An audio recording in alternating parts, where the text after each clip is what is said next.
एक ऐसा परम सत्य जिसे जानने के बाद सबसे ज्यादा तुम खुश रहोगे, खुशियां तुम्हारे पीछे आएंगी, चिंता और डर तुम्हारे कोसों दूर भी नहीं भटकेगा। यह सत्य महान पुरुषों द्वारा कई सदियों से बताया जा रहा है। तो बिना देर किए चलिए उस सत्य के बारे में कहानियों के माध्यम से जाने। पहली कहानी, राजकुमार का परीक्षण। बुद्ध के पास एक राजकुमार दीक्षित हो गया। दीक्षा के दूसरे ही दिन किसी श्राविका के घर उसे भिक्षा लेने बुद्ध ने भेज दिया। वह वहां गया। रास्ते में 2-3 घटनाएं ऐसी घटियां लौटते में, उनसे वह बहुत परेशान हो गया। रास्ते में उसके मन में ख्याल आया कि मुझे जो भोजन प्रिय है वे तो अब नहीं मिलेंगे, लेकिन श्राविका के घर जाकर पाया कि वही भोजन थाली है जो उसे बहुत प्रीतिकर है। वह बहुत हैरान हुआ। फिर सोचा, संयोग होगा, जो मुझे पसंद है वही आज बना होगा। वह भोजन करता है। तभी उसे ख्याल आया कि रोज तो भोजन के बाद में विश्राम करता था। 2 घड़ी, आज तो फिर धूप में वापस लौटना है। लेकिन तभी उस श्राविका ने कहा कि भिक्षु बद्धी अनुकंपा होगी अगर भोजन के बाद 2 घड़ी विश्राम करो। बहुत हैरान हुआ जब वह सोचता था यह, तभी उसने यह कहा था। फिर भी सोचा, संयोग की ही बात होगी कि मेरे मन भी बात आई और उसके मन में भी सहज बात आई कि भोजन के बाद भिक्षु विश्राम कर ले। चटाई बिछा दी गई। वह लेट गया। लेटते ही उसे ख्याल आया कि आज न तो अपना कोई साया है, न कोई छप्पर है अपना, न अपना कोई बिछौना है। अब तो आकाश छप्पर है, जमीन बिछौना है। यह सोचता था। वह श्राविका लौटती थी। उसने पीछे से कहा, भंते, ऐसा क्यों सोचते हैं? न तो किसी की शैया है, न किसी का साया है। अब संयोग मानना कठिन था। अब तो बात स्पष्ट थी। वह उठकर बैठ गया और उसने कहा कि मैं बड़ी हैरानी में हूं। क्या मेरे विचार तुम तक पहुंच जाते हैं? क्या मेरा अंतःकरण तुम परख लेती हो? उस श्राविका ने कहा, निश्चित ही। पहले तो सबसे पहले स्वयं के विचारों का निरीक्षण शुरू किया था। अब तो हालत उलटी हो गई। स्वयं के विचार तो निरीक्षण करते करते क्षीण हो गए और विलीन हो गए। मन हो गया निर्विचार। अब तो जो निकट होता है उसके विचार भी निरीक्षण में आ जाते हैं। वह भिक्षु घबराकर खाड़ीडिया हो गया और उसने कहा कि मुझे आज्ञा दें, मैं जाऊं। उसके हाथ पैर कांपने लगे। उस श्राविका ने कहा, इतने घबराते क्यों हैं? इसमें घबराने की क्या बात है? लेकिन भिक्षु फिर रुका नहीं। वह वापस लौटा। उसने बुद्ध से कहा, क्षमा करें, उस द्वार पर दोबारा भिक्षा मांगने में न जा सकूंगा। बुद्ध ने कहा, कुछ गलती हुई, वहां कोई भूल हुई।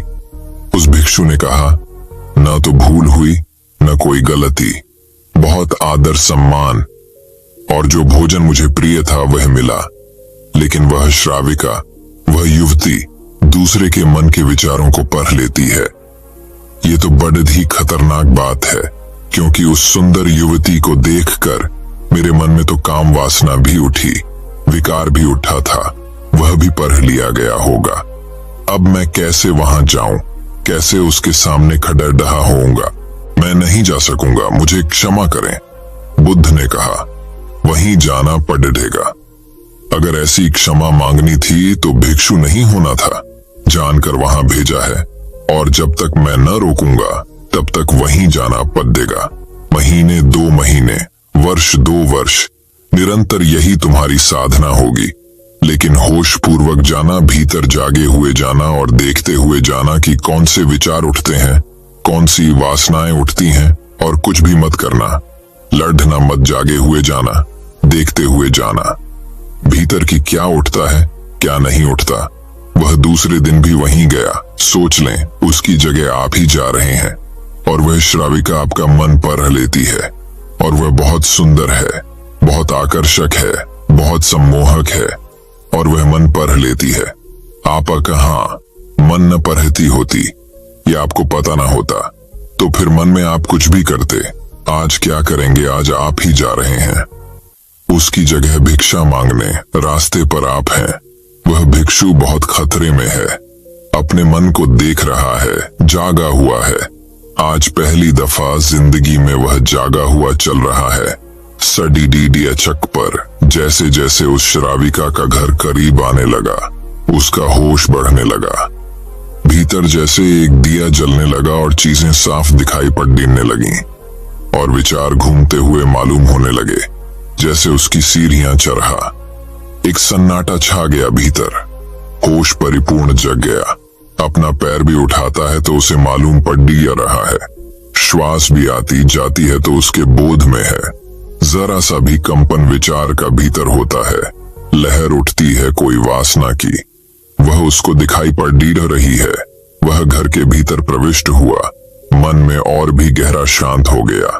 वह बिल्कुल जागा हुआ है, जैसे किसी घर में दिया जल रहा हो और एक एक चीज कोना कोना प्रकाशित हो रहा हो। वह भोजन को बैठा, उसने भोजन किया, वह उठा, वह वापस लौटा, वह उस दिन नाचता हुआ वापस लौटा, बुद्ध के चरणों में गिर पड़ा और उसने कहा, अद्भुत हुई बात। जैसे जैसे मैं उसके निकट पहुंचा और जैसे जैसे मैं जागा हुआ हो गया, वैसे वैसे मैंने पाया कि विचार तो विलीन हो गए, कामनाएं तो क्षीण हो गईं और मैं जब उसके घर में गया तो मेरे भीतर पूर्ण सन्नाटा था। वहां कोई विचार नहीं था, कोई वासना नहीं थी, वहां कुछ भी नहीं था। मन बिल्कुल शांत और निर्मल दर्पण की भांति था। बुद्ध ने कहा, इसी बात के लिए वहां भेजा था, कल से वहां जाने की जरूरत नहीं। अब जीवन में इसी भांति जियो, जैसे तुम्हारे विचार सारे लोग पढ़ रहे हों। अब जीवन में इसी भांति चलो, जैसे जो भी तुम्हारे सामने है वह जानता है, तुम्हारे भीतर देख रहा है। इस भांति भीतर चलो और भीतर जागे रहो। जैसे जैसे जागरण बढ़ेगा, वैसे वैसे विचार, वासनाएं क्षीण होती चली जाएंगी। जिस दिन जागरण पूर्ण होगा, उस दिन तुम्हारे जीवन में कोई कालिमा, कोई कालेश रह जाने वाला नहीं है। उस दिन एक आत्मक्रांति हो जाती है। इस स्थिति के जागने को, इस चैतन्य के जागने को मैं कह रहा हूं विवेक का जागरण। तो दर्शकों, चलिए अब हमारे दूसरे कहानी की शुरुआत करते हैं। दूसरी कहानी, मौन का महत्व। एक व्यक्ति, कोई जिज्ञासु एक दिन आया। उसका नाम मौलुंकपुत्र था। एक बड़ा ब्राह्मण विद्वान 500 शिष्यों के साथ बुद्ध के पास आया था। निश्चित ही उसके पास बहुत सारे प्रश्न थे। एक बड़े विद्वान के पास ढेर सारे प्रश्न होते ही हैं, समस्याएं ही समस्याएं। बुद्ध ने उसके चेहरे की तरफ देखा और कहा, मौलुंकपुत्र, एक शर्त है। यदि तुम शर्त पूरी करो, केवल तभी मैं उत्तर दे सकता हूं। मैं तुम्हारे सिर में भन भनाते प्रश्नों को देख सकता हूं। 1 वर्ष तक प्रतीक्षा करो, ध्यान करो, मौन रह। जब तुम्हारे भीतर का शोरगुल समाप्त हो जाए, जब तुम्हारी भी की बातचीत रुक जाए, तब तुम कुछ भी पूछना और मैं उत्तर दूंगा। यह मैं वचन देता हूं। मौलुंकपुत्र कुछ चिंतित हुआ। 1 वर्ष केवल मौन रहना और तब यह व्यक्ति उत्तर देगा, और कौन जाने कि वे उत्तर सही भी हैं या नहीं। तो हो सकता है 1 वर्ष बिल्कुल ही बेकार जाए, इसके उत्तर बिल्कुल व्यर्थ भी हो सकते हैं। क्या करना चाहिए, वह दुविधा में पड़ गया। वह थोड़ा झिझक भी रहा था। ऐसी शर्त मानने में इसमें खतरा था। और तभी बुद्ध का एक दूसरा शिष्य सारिपुत्र जोर से हंसने लगा। वह वहीं पास में ही बैठा था, एकदम खिलखिलाकर हंसने लगा। मौलुंकपुत्र और भी परेशान हो गया। उसने कहा, बात क्या है, तुम क्यों हंस रहे हो? सारिपुत्र ने कहा, इनकी मत सुनना, ये बहुत धोखेबाज हैं। इन्होंने मुझे भी धोखा दिया। जब मैं आया था, तुम्हारे तो केवल 500 शिष्य हैं, मेरे 5000 थे। मैं बड़ा ब्राह्मण था, देश में भी मेरी ख्याति थी। इन्होंने मुझे फुसला लिया। इन्होंने कहा, साल भर प्रतीक्षा करो, मौन रहो, ध्यान करो और फिर पूछना और मैं उत्तर दूंगा। और साल भर बाद कोई प्रश्न ही नहीं बचा तो मैंने कभी कुछ पूछा ही नहीं और इन्होंने कोई उत्तर दिया ही नहीं। यदि तुम पूछना चाहते हो तो अभी पूछ लो। मैं इसी चक्कर में पड़ गया, मुझे इसी तरह इन्होंने धोखा दिया। बुद्ध ने कहा, मैं अपने वचन पर पक्का रहूंगा। यदि तुम पूछते हो तो मैं उत्तर दूंगा, यदि तुम पूछो ही नहीं तो मैं क्या कर सकता हूं। 1 वर्ष बीता, मौलुंक पुत्र ध्यान में उतर गया और मौन होता गया। भीतर की बातचीत समाप्त हो गई। भीतर का कोलाहल रुक गया। वह बिल्कुल भूल गया कि कब 1 वर्ष बीत गया। कौन फिक्र करता है? जब प्रश्न ही न रहे तो कौन उत्तरों की फिक्र करता है? एक दिन अचानक बुद्ध ने पूछा, यह वर्ष का अंतिम दिन है।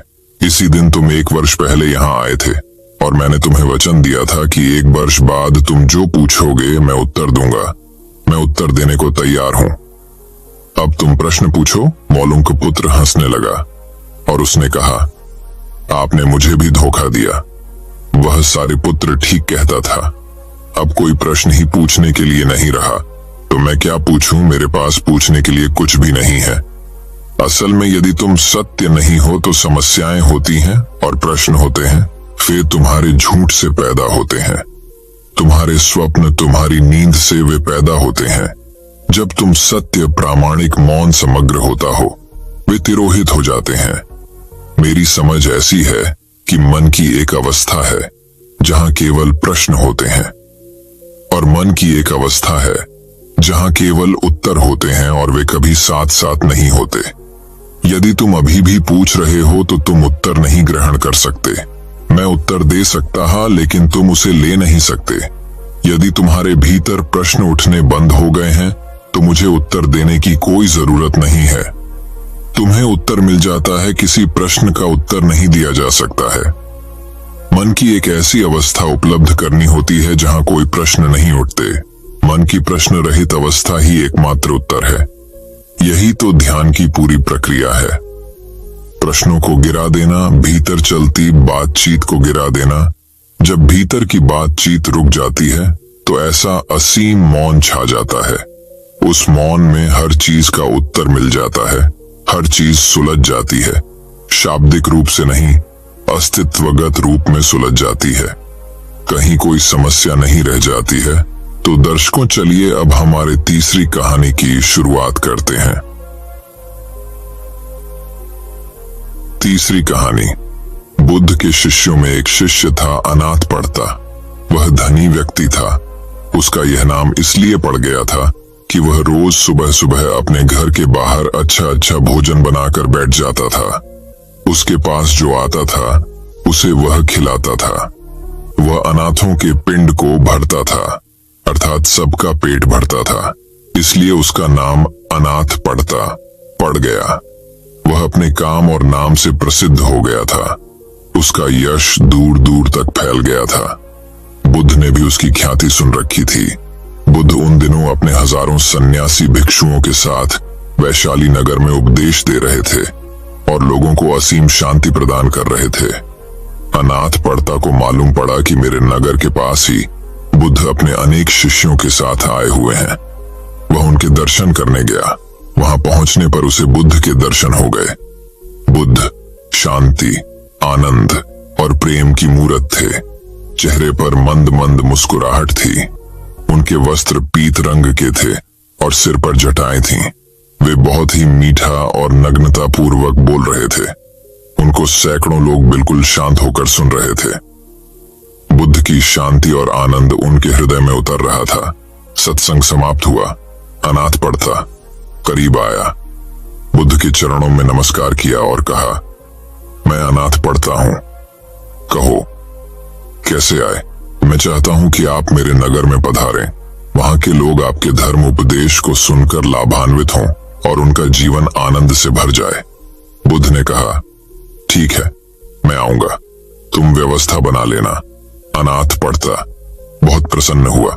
उसने पुनः बुद्ध के चरणों में प्रणाम किया और एक ओर बैठ गए। महाकश्यप बुद्ध के शिष्य थे। उन्होंने पढ़ता को समझाया कि हम यहाँ पर हजारों भिक्षु हैं, तो किसी एक के घर में तो रुकना संभव नहीं हो पाएगा। इसलिए अच्छा यह रहेगा कि तुम किसी खुले बाग बगीचे में व्यवस्था कर लेना। हम जैसे लोग भगवान के लिए एक छोटी सी झोंपड़ी बना लेंगे और हम भिक्षु उनके आसपास रुक जाएंगे। अनाथ पढ़ता ने कहा, ठीक है, ऐसा ही होगा। वह अपने नगर लौट आया और अपने नगर में नजर दौड़ाई कि कहां कहां पर व्यवस्था हो सकती है। उसे एक बड़ा सुंदर बगीचा पसंद आ गया। वह उस बगीचे के मालिक के पास गया। उससे जाकर कहा, मैं आपका बगीचा खरीदना चाहता हूँ। मैंने बुद्ध देव को बुलाया है। उनकी सेवा के लिए मैं उनको यह बगीचा भेंट देना चाहता हूँ, ताकि वे यहाँ पर रहकर लोगों को धर्म का उपदेश देकर उनका जीवन धन्य कर दें। बगीचे का मालिक संत महात्माओं के प्रति श्रद्धा नहीं रखता था, इसलिए उसने साफ मना कर दिया। मैं तो बेचूंगा ही नहीं। बहुत मनाने पर कहा, चलो ठीक है, ये बगीचा तुमको देता हूँ, पर इस बगीचे की कीमत एक साथ लूंगा। इस बगीचे की खरीदारी यूं होगी कि तुम जितनी जमीन पर सोने के सिक्के बिछा लोगे, मैं उतनी जमीन तुम्हें दे दूंगा। अनाथ पिंडक के तो प्रसन्नता के मारे आंसू निकल आए। उसने कहा, शुक्र है तू राजी तो हुआ। मुझे बुद्ध देव को यहाँ पर लाना है, और अगर इतनी बड़ी कीमत भी है तो मैं ये कीमत भी दूंगा। अनाथ पड़ता अपनी सारी दौलत, सारा सोना बैलगाड़ियों में भरकर ले आया। उसने सोने के सिक्कों से सारा बगीचा पाट दिया, सोने की तह बिछा दी। वहां के लोग अनाथ पिंडक को पागल कहने लगे। इसने एक महात्मा के लिए अपनी सारी संपत्ति लुटा दी है। लोगों को क्या मालूम कि संत, महात्मा और गुरु का सानिध्य कितना अमूल्य होता है। महात्मा बुद्ध 40 साल तक देश भर के गांव-गांव में जाकर धर्म का उपदेश देते रहे। उनका यह भाव था कि जिस आनंद को मैंने पाया है वह जन जन तक पहुंचे। शांति पाने का अधिकार सबको है। वे घर घर जाकर ज्ञान का दीपक जलाना चाहते थे। उन्होंने जीवन भर अनेक दीपक जलाए। उनके उपदेश से अनगिनत लोगों का मन निर्मल हो गया। अनाथ पड़ता के मन में बस एक ही इच्छा थी कि मैं महात्मा बुद्ध का सानिध्य प्राप्त करूं, अपने नगर वासियों के साथ बैठकर बुद्ध देव का उपदेश जो अमृत है सबके साथ बैठकर पी सकूं। बगीचे के मालिक ने देखा कि सारा बगीचा सोने के सिक्कों से पटा पड़ा है। वह अनाथ पिंडक की एक महात्मा के प्रति अगाध श्रद्धा को देखकर हैरान रह गया। उसका हृदय पिघल गया। श्रद्धा की बुझी हुई ज्योति जल उठी। उसने मन में कहा, मैंने बहुत ही गलत किया है। उसने हाथ जोड़कर अनाथ पिंडक से कहा, आप इन सारे सोने के सिक्कों को उठा लीजिए, मुझे धन नहीं चाहिए। इस सारे बगीचे को आप मेरी ओर से उपहार समझ लें। अनाथ पिंडक ने कहा, अब तो वचन हो चुका है और अब मैं अपने वचन से नहीं गिरूंगा। अब तो तुम सारी स्वर्ण मुद्राएं उठा लो, मैं इस धन को स्वीकार नहीं करूंगा। ऐसा सुनकर बगीचे के मालिक ने अनाथ पड़ता के चरण पकड़कर कहा, आप मुझे माफ करें। मैंने आपके साथ जो व्यवहार किया है वह ठीक नहीं था। आज मैं पछता रहा हूं और मुझे स्वयं पर ग्लानि हो रही है। अनाथ पड़ता को उस पर दया आ गई। उसने उसको एक उपाय सुझाया कि महात्मा बुद्ध जब कुछ समय बाद धर्म उपदेश की वर्षा करके दूसरे गांव जाए तो तुम वहां पर जाकर उनकी और उनके सारे शिष्य के रहने की व्यवस्था करना। धन के लोभ से सत्संग का लोभ कहीं अधिक श्रेष्ठ होता है। तो दर्शकों, चलिए अब हमारे चौथे कहानी की शुरुआत करते हैं। चौथी कहानी सुख क्या है। एक दिन बहुत से भिक्षु बैठे बात कर रहे थे कि संसार में सबसे बड़ा सुख क्या है। अगर संसार में सुख ही था तो छोड़कर आए क्यों। जब संसार में दुख ही दुख रह जाए तभी तो कोई संन्यास्त होता है। जब यह समझ में आ जाए कि यहाँ कुछ भी नहीं है, खाली पानी के बबूल हैं, आकाश में बने इंद्रधनुष्य हैं, आकाश कुसुम है, यहाँ कुछ भी नहीं है, तभी तो कोई सन्यासी होता है। सन्यास का अर्थ ही है संसार व्यर्थ हो गया है। जानकर, अनुभव से, अपने ही साक्षात्कार से ये भिक्षु ऐसे ही भाग कर चले आए होंगे। किसी की पत्नी मर गई होगी, सन्यासी हो गया। किसी का दिवाला निकल गया तो सन्यासी हो गया। अब तुम देखना बहुत से लोग सन्यासी होंगे, फिर कुछ और बचता भी नहीं। तब बुद्ध भगवान अचानक आ गए। पीछे खड़े होकर उन्होंने भिक्षुओं की बातें सुनी, चौंके, फिर कहा, भिक्षुओं, भिक्षु होकर भी ये सब तुम क्या कह रहे हो। ये सारा संसार दुहक में है, इसमें तुम बता रहे हो। कोई कह रहा है राज्य सुख, कोई कहता है काम सुख दुहक में है, इसमें तुम बता रहे हो कोई कह रहा भोजन सुख, स्वाद सुख। यह सब तुम जो कह रहे हो, क्या कह रहे हो? यह सुनकर मुझे आश्चर्य होता है। अगर इस सब में सुख है तो तुम यहाँ आ क्यों गए? सुख भी आभास है। बुद्ध ने कहा, दुख सत्य है और सुख नहीं है, ऐसा नहीं, पर संसार में नहीं है। संसार का अर्थ ही है जहां सुख दिखाई पड़ता है और है नहीं, जहां आभास होता है, प्रतीति होती है, इशारे मिलते हैं कि है, लेकिन जैसे जैसे पास जाओ पता चलता है नहीं है। फिर सुख कहाँ है? बुद्ध ने कहा, बुद्ध में सुख है। तुम्हारे भीतर बुद्ध का जन्म हो जाए तो सुख है। तुम्हारे भीतर बुद्ध का अवतरण हो जाए तो सुख है। बुद्ध, ये बड़ा अनूठा शब्द है। तुम्हारे भीतर बुद्ध उत्पन्न हो जाए तो सुख है। तुम जब जाओ तो सुख है। सोने में दुख है, मूर्छा में दुख है, जागने में सुख है, धर्म श्रवण सुख है। तो सबसे परम सुख तो है बुद्ध, कि तुम्हारे भीतर बुद्धत्व पैदा हो जाए। अगर अभी ये नहीं हुआ तो नंबर 2 का सुख है। जिनका बुद्ध जाग गया उनकी बात सुनने में सुख है, धर्म श्रवण में सुख है। तो सुनो उनकी जो जाग गए हैं, जिन्हें कुछ दिखाई पड़ा है, गुणों उनकी। लेकिन उसी सुख पर रुक मत जाना। सुन सुनकर अगर रुक गए तो एक तरह का सुख तो मिलेगा, लेकिन यह भी बहुत दूर जाने वाला नहीं है। इसलिए बुद्ध ने कहा, आई समाधि में सुख है, बुद्ध में सुख है। ये तो परम व्याख्या हुई सुख की। फिर ये भी तो हुआ नहीं है, तो उनके वचन सुनो, उनके पास उठो, बैठो। जिनके भीतर ये क्रांति घटी है, जिनके भीतर ये सूरज निकला है, जिनका प्रभात हो गया है, जहां सूर्योदय हुआ है, उनके पास रमो, इसमें सुख है। मगर इसमें ही रुक मत जाना। ध्यान रखना कि जो उनको हुआ है वह तुम्हें भी करना है। उस करने के उपाय का नाम समाधि है। सुनो बुद्धों को और चेष्टा करो बुद्धों जैसे बनने की। उस चेष्टा का नाम समाधि है। उस चेष्टा का फल है बुद्धोत्पोध। सुनो बुद्धों के वचन, फिर बुद्धों जैसे बनने की चेष्टा में लगना। ध्यान, समाधि, योग, और जिस दिन बन जाओ उस दिन परम सुख। तो दर्शकों, चलिए अब हमारे 5वीं कहानी की शुरुआत करते हैं। 5वीं कहानी भली मुश्किलों का हल नहीं। राजा अजातशत्रु का राज्य बहुत अच्छा चल रहा था, किंतु कहते हैं ना कि समय हमेशा एक जैसा नहीं रहता। ऐसा ही अजातशत्रु के साथ हुआ। राजा कई मुश्किलों से घिर गए और उन मुश्किलों से बाहर नहीं निकल पा रहे थे। उन्होंने कई युक्तियां अपनाई लेकिन असफल रहे। एक दिन उनकी मुलाकात एक तांत्रिक से हुई। राजा ने तांत्रिक को अपनी मुश्किलें बताई। तांत्रिक ने राजा की बातों को ध्यान से सुना। फिर उसने एक उपाय बताया।